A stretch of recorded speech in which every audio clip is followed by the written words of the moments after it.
Welcome to Stella Root's Table, the podcast dedicated to life and everything that comes with it. Come on in and have a seat, grab your beverage of choice, and let's sit down at this table and have a chat.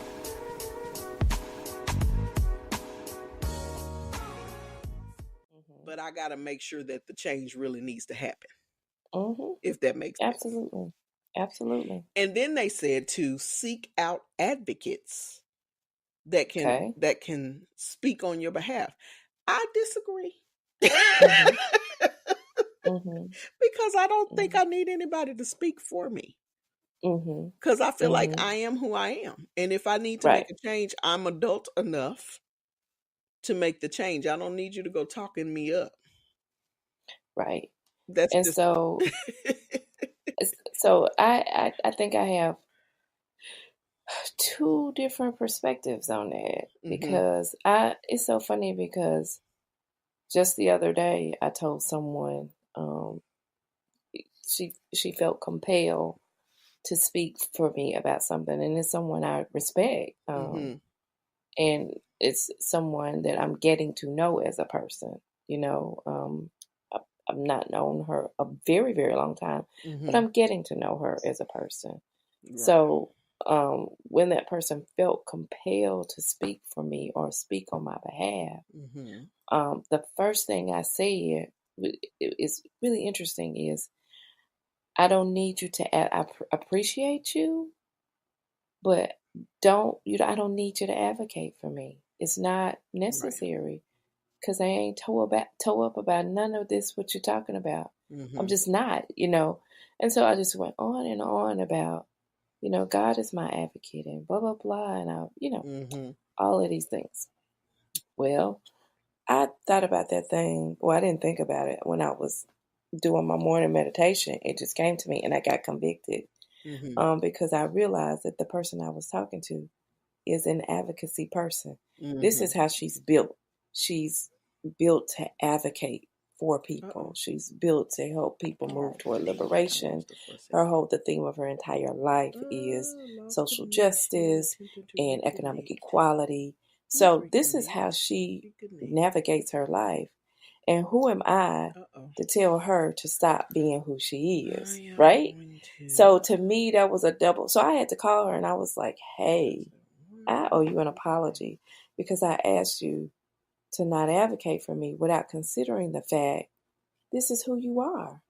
And so it comes naturally. This is your default. When you feel like somebody's whatever is in jeopardy or they're not being treated fairly, you're going to automatically advocate for that person because that's how God built you. And how dare I come through and say, don't advocate for me. It's disrespectful to your calling. So I get what you're doing. I understand what you're doing, and I understand that's what you're gifted to do. What I was trying to get across, I think more plainly, is I don't want you to worry yourself about this because this is going to take care of itself. You have bigger things to advocate.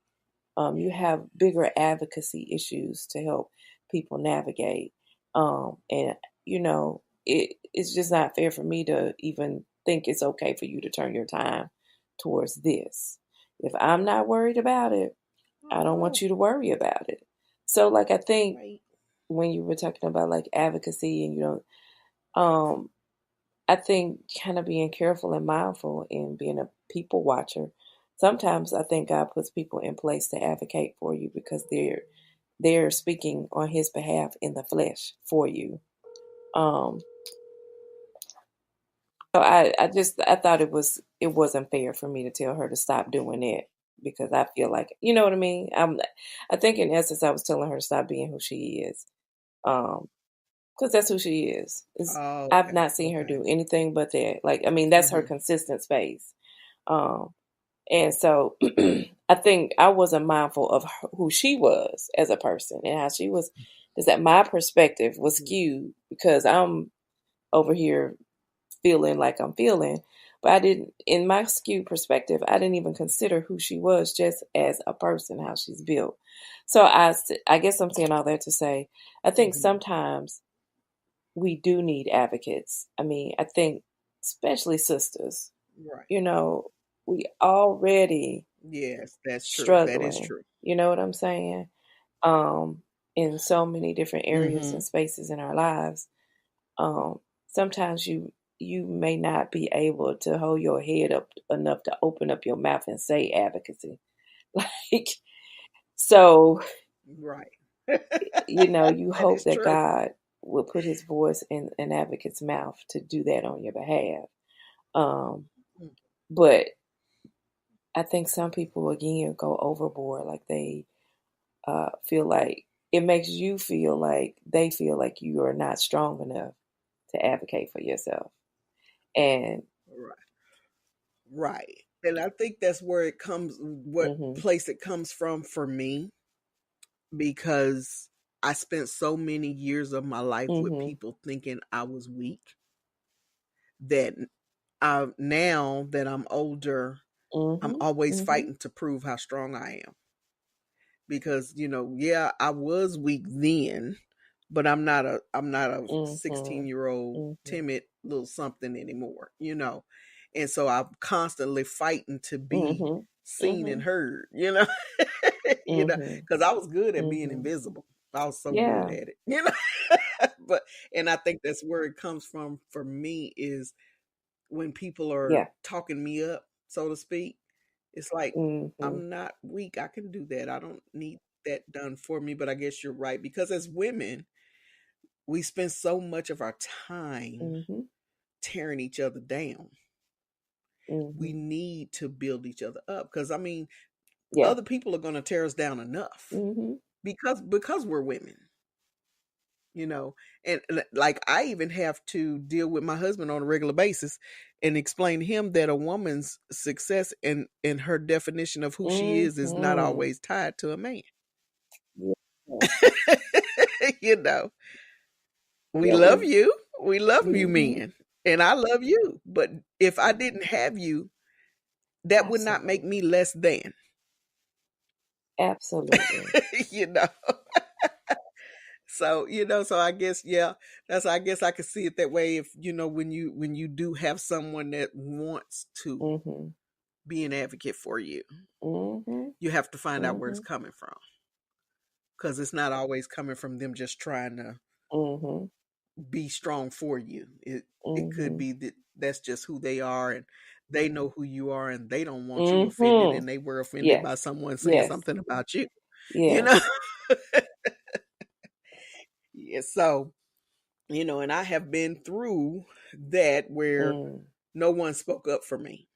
And my I guess that's why, probably one of the reasons why I'm probably the way I am, because I've been in that situation where someone said I did something or said something that wasn't even in my character, mm, and I was never allowed to defend myself. And then all these four people sitting here in front of me mm. watching me get chewed out know that I Mhm. never could do anything like that. So Right. nobody ever said, no, she wouldn't do that. Right. That Right. doesn't even sound like her. Did you do that? You know? Yes. Yes. you know. So yeah, I guess Mm, I've been in that spot. So that's why I guess it's just so hard for me to be mhm. okay with somebody else Mhm. speaking up for me, because it took me so Absolutely, and long that to makes learn to speak sense. up for I myself. mean, when you said it, I was like, ah. Yeah. I mean, now I see that. I see that. Hmm. Mhm. Yeah. Like, I remember, as a matter of fact, I remember when I got sick Mhm. right after you and I met, and everybody was sending me Mhm. messages. Are you okay? I'm like, I'm Mhm. fine. I'm okay. Yes. Yes. No, don't worry. It's no big deal. And you were like, she is Mhm. just pushing everybody. Mhm. Okay. And that's one of the reasons why I love you so much, because you Mhm. didn't even know me that well at that point. And you Mhm. called me and called me on my 'Cause stuff. that is what I do. I told y'all she's the voice in my head. You called me and said, now look, you just over there Mhm. pushing everybody. Wait, people love you Mhm. and they're concerned. And you I need to remember let that. people love on I you. do. I remember that very vividly. Yeah. And I said, oh, okay. No, this is what you said. You said, "I hear you," Because I was just and I was like, "Huh, what does that I mean?" hear you.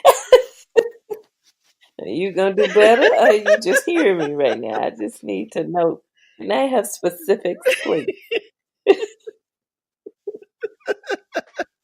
You And have. I'd have done better, have I not? Absolutely. I'm super proud. I've done better. Super proud. Because that was just that, like I said, I was Mm-hmm. so used to just taking care of myself and seeing about myself and doing for myself that when people You ain't tried, had I no just, time for 'em. you know, You I'm like, fine, I don't ain't worry got about it. time for that, girl. I got this.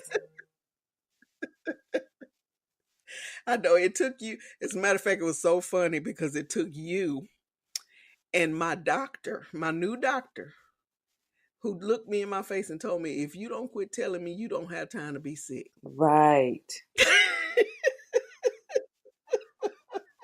She said, you're not going to tell me that no more. You're going to let me be the doctor Mm-hmm. and do what I got to Mm-hmm. do to get you better. Mm-hmm. I remember, and it was about a week after Mm-hmm. I had that conversation with you, because I told her I don't have time for this. I Just give don't me have whatever you need to time to give be me. sick. Okay, then. Let's see if you got time to die. Exactly. See if you got time to die today, then. And You ain't she's doing like, that. no, we're not doing this, ma'am. You gonna let me take care of you? Yes. I said, well, I Mm-hmm. guess I got some Mm-hmm. changing to do. So, but it Yeah. takes a big person to realize that Mm-hmm. what people are saying to you Mm-hmm. is true Absolutely. and you need to make a change. That's why I said when I heard Lisa Nichols say it, people's Mm-hmm. perception of you ain't none of your business. That Mm-hmm. stuck with me real quick because it came from a place of, you know what, that's Right. right. What you think of me ain't my business. But then Mm-hmm. you gotta find the balance. Yes. It's two Yes. sides of that.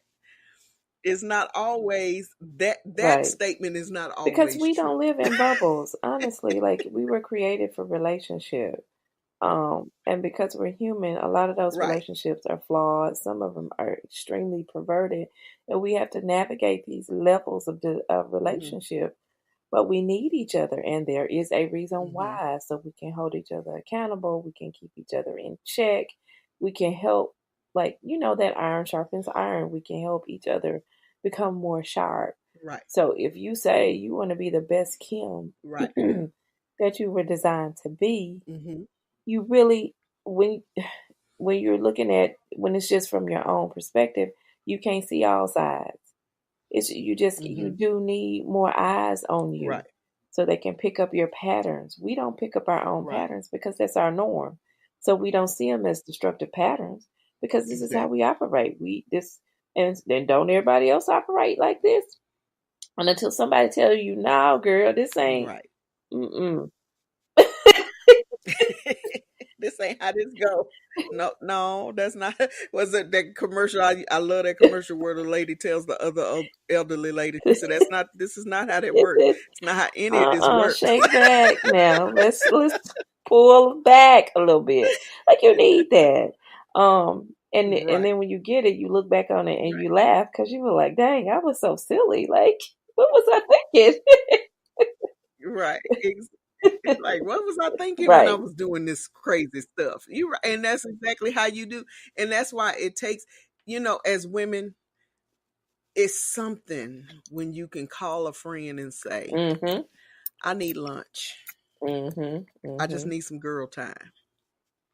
I Mhm. just need some girl time because I'm just going through it. Mhm. Or somebody like you Mhm. that can just look at me What's and going say, on? come here, what's going Yeah, on? it's something going on. You know what I'm saying? And I'm going, nothing, I'm fine. And you're like, yeah, tell that to Yeah. somebody else. Yeah. Come talk to me. It takes something to build, and like you said, we are Mhm. made for relationship. So when you build that bond with somebody, you got to be able to Mhm. be receptive when they tell you, Mhm. look, girl, you Yeah. tripping. Yeah. Now look, now you need to do some. It took, like, my husband had been kind of Mhm. aggravating me for like 3 or 4 days, and everything he did literally Mhm. got on my Mhm. nerves. That happens. Yes. Everything. And I could not figure out why I was so irritated with everything. He's been the same way since the day I met him. But all of a sudden today, all of that got on my nerves. And took a minute for me to realize it wasn't him. I was going through something. And it was something, it was hormonal and it was emotional. And I had not admitted to myself that I was stressed. Yes. And that I was frustrated. And I was so busy trying to be strong and be okay that I had not processed the frustration. Right. You know? And so, and it literally took my daughter to say, Mom, you a little snippy. And you've been snippy for the past few days when I called you. Like normally you're laughing and talking to me. Today you're like, okay, whatever. What do you want? You know, you're not trying to keep me on the phone. You know. And it took her to say that for me to like, okay, what's really going on? And I had to admit, yeah, that's it. My current situation at that moment was frustrating and stressful. And I had not dealt with that. Yep. Because I kept saying to myself, both of us can't fall apart. One of us got to be sane and smiling and power through. So I was like, okay, I need to fall apart. I need you to power through. I'll fall apart over here. Yes, I'm going to need to fall apart for just a few minutes. Yes. And you power through, yes. Okay? So, you know, because everybody is not built for that. You know, you look at it completely. You try to find the positive all the time, but sometimes that gets hard and exhausting. And sometimes the person that's usually the positive voice needs to break down just a little bit. And that's what was going on. I needed to break down just a little, just a little bit. I kept saying, "We're fine. It's fine. It's gonna be okay. We're gonna be all right." And after a while, it was like, "Are we really? Yes. Is it really okay? Are you sure?" So so everything he did at that moment was just, it just rubbed me the wrong way. And see, this is the thing. I can't talk about that stuff unless I hear your voice. Why is that? I got that drawing voice. It just draw everything at you. And I told you, I hear your voice in my head when stuff is happening, and I hear it just as calm down. Okay, so now what are we gonna do? How are we gonna handle this? But are you okay with that? Is this what you really want to do? So, yeah, is this what you really want to do right now? I really hear that. And I'll be like, oh, Diane, get out my head.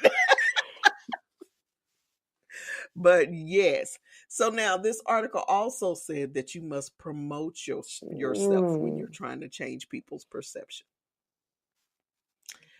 I don't know about that. I mean, if you're making the changes, that should be promotion enough. So what do you think? My sister and I talk about this all the time. She says you got to let people know what you're doing when you're moving and shaking, because if you don't tell them, they won't know. So I'll say this. I'm not going to say you should not do that. I just say I have a really hard time with self-promotion. I don't want to come off as show-offy or like you know what I mean? Like I just don't know how to finesse it well. Hope is really good. My sister is really good at that. And I've always asked her to give me some pointers. You know, I always think if I do it and I do it well, somebody's going to see it. And she says, not all the time, because people ain't just sitting in the corner waiting to see what you're doing. They're doing what they're doing. So some type of self-promotion has to take place. But how do you do that without seeming like you're just like, look at me, look what I did. Because Yeah. Right. And I think Yeah. that's my issue too. Because I get so annoyed when people do that to me. Yeah. Yeah, and that's the thing. I get annoyed when I'm having a conversation with you and all you can Right. tell me about is yourself Right. all day. The entire conversation, Mm-hmm. we just talked about you. And I Mm-hmm. don't want to be that person. You know what I'm saying? So it's the Mm-hmm. same kind of concept. Because like you said, you don't want to be the one Mm-hmm. standing over here, look at me, look at me, look at me, look at me. And I'm like you, if I do it and do it Mm-hmm. well, eventually it'll catch on. Mm-hmm. But of course you have to, and it's odd that I'm Mm-hmm. good at promoting other people, but Yes. I'm not good at promoting me. Yes. Look at what she did. Ain't nobody talking about what you did. Right? Ain't nobody talk about what I did. What did I, you know? And then I also I have this issue because, like, for instance, recently I had something Mm-hmm. great happen with the podcast, and I got picked up by Mm-hmm. an internet radio station. And then suddenly, when my somebody in my family told everybody what happened, suddenly I'm getting all these calls and texts saying that I should Mm-hmm. have them on the show to talk Mm-hmm. about this. I was like, y'all ain't Right. even listening to none of it. What are you asking? Yeah. Right. And then he was like, well, you didn't tell Mm-hmm. anybody you had a podcast. Okay, but all of y'all are on my Mm-hmm. Facebook. Yes, I do. You see what I'm saying? So at that point, I'm very. It's like I put it on there and I put myself out there, and then if you listen, you do, and if you don't, you don't. But I have issue trying to put Right. myself out there because I'm always scared that after all the work I did, that Mm. now you want to jump on, but you wasn't with me or Mhm. encouraging me Mhm. when I was in the trenches. I mean, am I? Yeah, I mean, does that of make course sense? it makes all kinds of sense.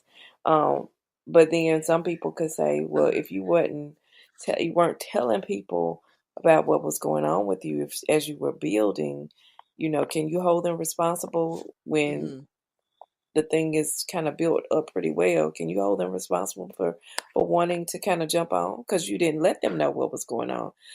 But it Well, dovetails that's back true. into, but you can't tell everybody all the time what you're doing.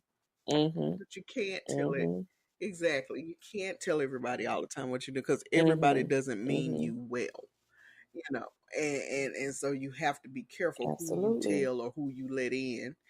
And so, and that's just the reality of it. And so, like I said, I try to promote myself and I try to tell. And then I also have this issue with Mhm. I did tell y'all, Mhm. but you didn't care. Yeah. You see what I mean? I mean, I put it Yeah. out there. Mhm. Nobody bit. So What you now want to do what? now? Now what you want to do? Because I did tell Right. you, you just weren't paying attention. Because you Right. didn't think it was a big deal. And then I also have issue with, and tell me if you've come across this. You've probably come across this while when you Mhm. were writing books. Somebody telling you, saying to you, "How's your hobby Mhm. going?" Yeah. Mhm. Does that It irritate you as much as irritates it me irritates me? to a level of irritation that I cannot articulate. Um, and I had that when I first started writing in earnest, like, and I would write from home and I would sit in a certain spot Mhm. on the sofa and I would just write. And everybody would interrupt and they would, what you do, and it was almost like everybody was like, she ain't doing nothing but writing. Like I mean, so because I was writing at Right. home and I was accessible, and honestly, I didn't have a discussion with my people about, look, I am a writer. I will be writing from this time to that time. I want you to treat it as if I am in my office writing. Do not interrupt. I just need 2 hours or whatnot. And I didn't have that conversation because I just Mhm. knew my family would respect and honor and know. that I'm working on my craft here. Mm-hmm. Can't you see the hard work look on my face? The sweat coming from my brow. Right? I got pencils. I got pencils stuck in my hair and notebooks sitting Listen, all I'm over the clacking place. on this machine. Do you hear what's happening over here? But they did, and they were looking at me like, "Oh, you can stop." you know? So, I resented Right. them a lot. You know what I mean? I really resented them a lot. And that's everybody from my husband all the way down to my baby. But after Mm-hmm. that first round, I told everybody on Saturday from, 12 to 2, I'm not doing anything with writing. I don't care if I'm writing the same sentence over and over again. I'm writing. I'm gonna need y'all to respect that time because Right. this means a lot to me. Right. And then when I told them that, it was like they were like, Right. okay. And I was like, oh, is that all I had to do to get you to, you know? So I've Right. figured out somehow they only respect it as much as they see me respecting it. And if they don't see me, Mm-hmm. respecting it like that, they're like, oh, she ain't doing that. And that's how they treat it. Right. And see, and I think it's so parallel because I actually had to have that conversation as well, Mm, but it was my own fault because when I'm doing my podcast or when I'm working on some of my videos or even when I'm doing some of my because I've been doing mm-hmm, social media promotions and stuff like that, it's like I'm in the middle of a podcast and I'm talking and I got somebody on and I'm taping. He's walking in the door mm, talking to me while I'm on. I'm like, do you not see the big red record mm, button going, you know, mm, on the computer, you know? Well, I need you to do so and so and so and so. It was like I was mm-hmm, expected to drop everything, mm-hmm. even though I'm in the midst of something to do whatever. And then I'm going, he's like, yeah, you're going to have to hang up for a Yeah, minute because I yeah, need. I'm like, really? yeah. You know, it's like she could just stop. I'm like, Mm-hmm, okay, I have a guest on. So mm-hmm, if I have a guest on, mm-hmm, I'm on their time right now. So I can't just stop mm-hmm. because you can't find something. Right, You got to let me right. finish up, you know? So, and I had to sit down and have a conversation and say, look, because of course people try to tell you what I think you should do is should do Mm-hmm, this from this time to this time and schedule it. I don't mm-hmm, need you to work my schedule. And so I had to sit down and say, look, from this time to this time, I do this. I have to schedule this along with people if I'm mm-hmm, having them on the show. And then I go do this from this time to this time. So when I'm doing that, I need you to mm-hmm. allow me to finish. Because if you keep interrupting me, it's going to take longer. And then I'm never Absolutely. going to get to what you need. How about that? So, and so you're right. And so we had to have that conversation. I'm like, I have this guest. They're on the show. Yeah, I'm on their time. This is yeah. not like a hobby where I'm just Mm-hmm. doing it just to be doing it. Right, I'm trying to build right. something, you know. And so when me trying to build something, Mm-hmm, I need you to respect it as though it's mm-hmm. part of a dream that I'm Yep. building. And so and it would irritate me to no end when someone would say, you're still Mm-hmm, doing that for a hobby? And I'm like, mm-hmm. this isn't a hobby. And stop Yeah. calling it that, So this is a thing, and I'm doing it. Yeah. Mm-hmm. Right, right. And so and if they understood, and you have to actually Yeah. kind of make people understand how much you're putting into Mm-hmm. what you're doing. And like you said, they don't respect it unless Mm-hmm. you show them that you Mm. respect it.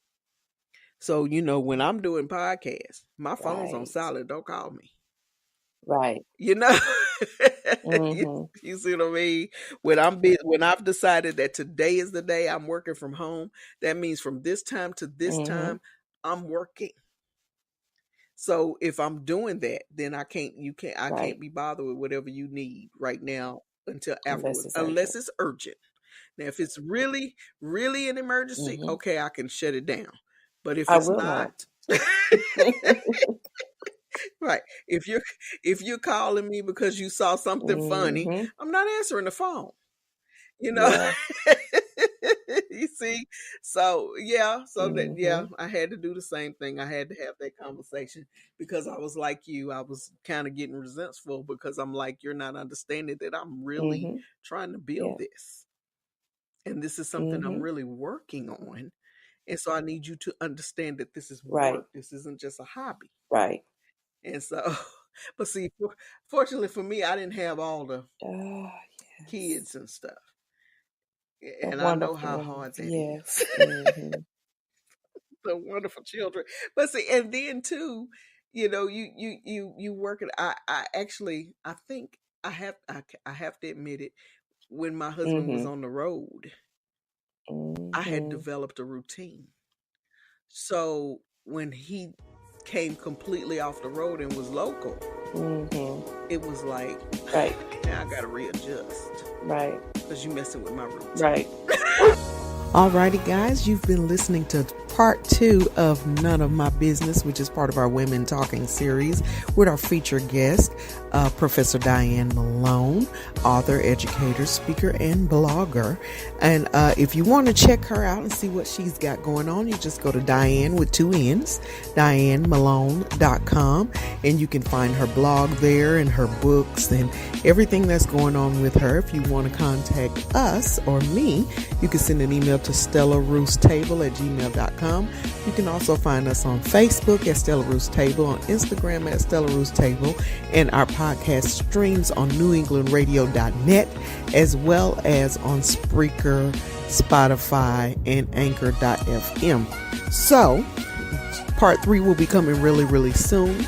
I appreciate you guys for listening in to this wonderful subject. As always, I love you, love you, love you. God bless you. Live life, laugh often, and eat some good food while you're doing it. You guys have a blessed rest of your day.